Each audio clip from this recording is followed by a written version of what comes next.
Ini juga sama ya, menyumbangkan satu elektron masing-masing untuk berikatan dengan Sn.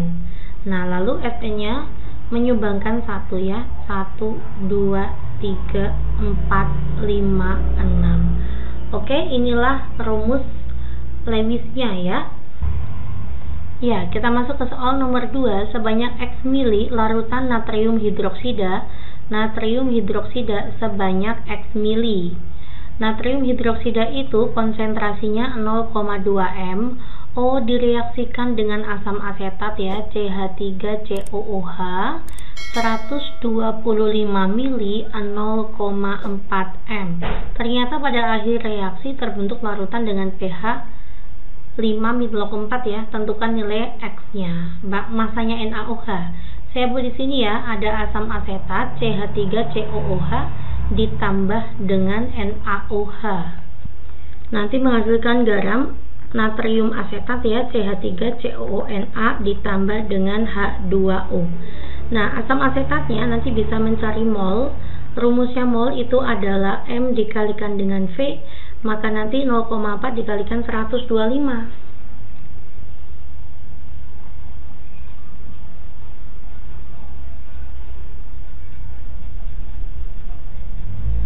Yaitu 50 ya. Ini adalah 50 mili. Saya masukkan di sini 50 mili, maka nanti NaOH-nya adalah M dikalikan V, 0,2X. Kok mili sih, Dek? Salah ya. Bukan mili, milimol maksudnya. Milimol.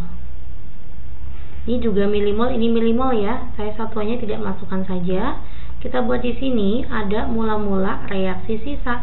Ternyata menghasilkan suatu larutan yang pH-nya 5-log 4. Ini berarti pH asam ya. Karena pH-nya asam, maka asam asetatnya nanti sisa, basa kuatnya yang habis. Biar habis, saya kurangi 0,2x. Maka nanti sini min berapa? 0,2x. 50 min 0,2x. Di sini plus 0,2x. Nah, gitu ya. Oke, ini merupakan larutan penyangga karena bersisa asam lemah dengan basa konjugasinya. Apa rumusnya penyangga asam? Ka dikalikan dengan mol asam lemah ya, CH3COOH. Kita bagi dengan mol basa konjugasinya, CH3COO-. Oke, Ka-nya itu berapa, Dek? 1 kali 10 pangkat min 5. Mol asam lemahnya 50 dikurangi 0,2x. Kita bagi dengan molnya CH3COO- ya, yaitu 0,2x. Nah, kalau misalkan pH-nya 5-log 4, maka hapusnya adalah 4 kali 10 pangkat min 5. Coret-coret ya, 0,2 dikalikan 4 itu adalah 0,8x. 50 min 0,2x. Ini kita pindahkan terus ke sana ya. 0,8 ditambah dengan 0,2 itu berarti 1 ya.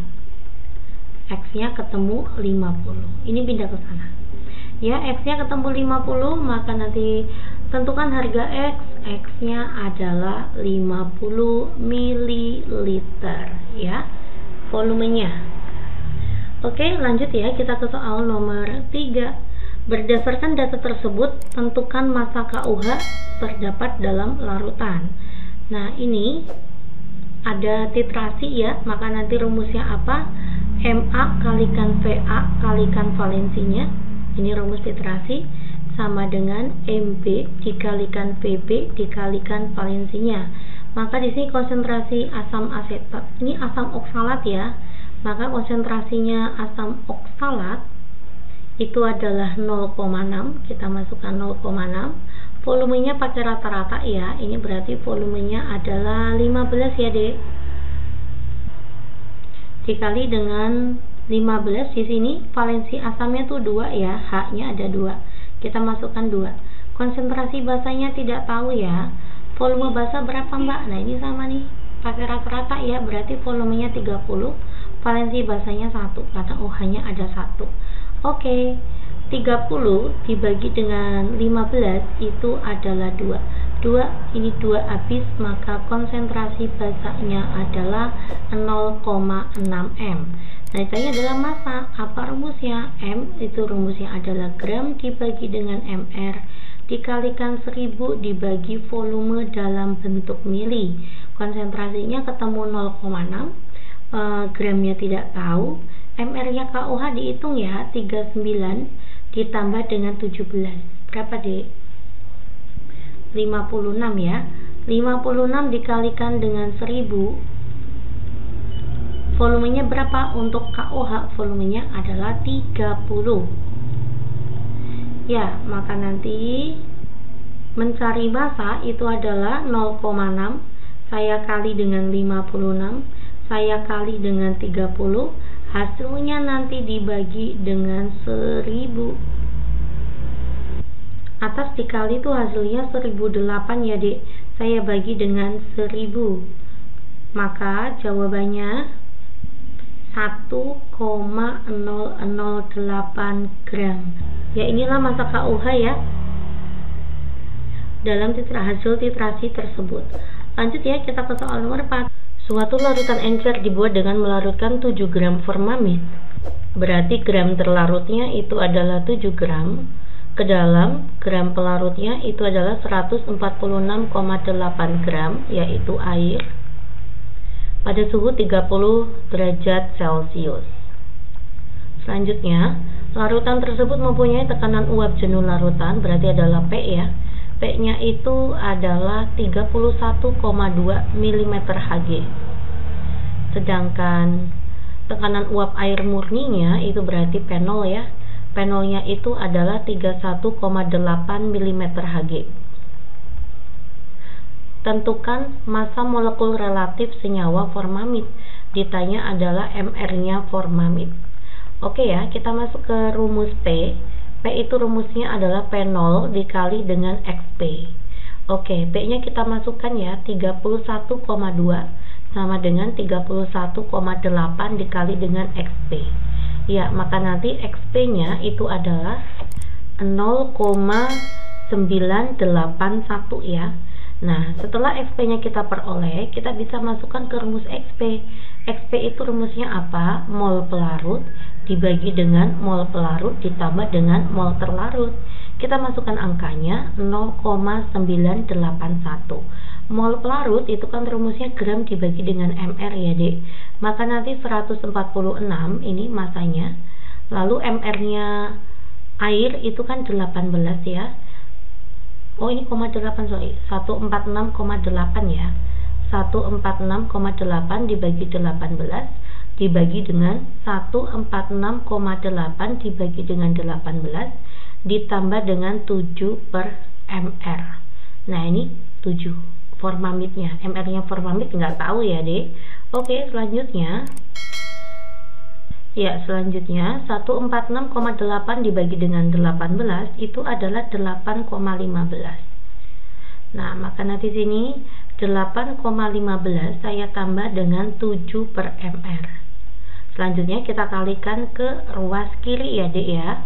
Ya, maka nanti 8,15 dikalikan 0,981 itu adalah 7,99 sekian ya. Saya masukkan 7,995 ditambah dengan 0,981 saya kali dengan 7 itu adalah 6,867 per mr ya, sorry. Ini per mr. Ya, jadi ini dikalikan ini juga dikalikan ini. Oke. Sama dengan 8,15. Lalu kita pindahkan terus ke sana ya. 8,15 saya kurangi dengan 7,995. 0,15. MR-nya ke sana ya. 0,15 MR sama dengan 6,867 sekian. Ya, ini saya 3 digit ya, 3 digit, maka nanti MR-nya ketemu ya, 6,867 kita bagi dengan 0,155. Ya, MR yang diperoleh itu adalah 44,3. Oke, inilah massa molekul relatif atau MR-nya formamid ya. Kita lanjut ya ke soal nomor 5. Jelaskan perbedaan antara campuran air panas dan tepung kanji dengan campuran air panas dengan tepung terigu. Ya, ini jawabannya ya. Pada perlakuan ditambah dengan air panas, untuk tepung kanji itu akan membentuk gel kental yang transparan, sedangkan pada tepung terigu itu akan membentuk adonan yang lebih encer dan tidak transparan. Ya, inilah perbedaan antara tepung kanji dan tepung terigu jika ditambah dengan air panas. Oke, terima kasih perhatiannya. Semoga bermanfaat ya. Assalamualaikum.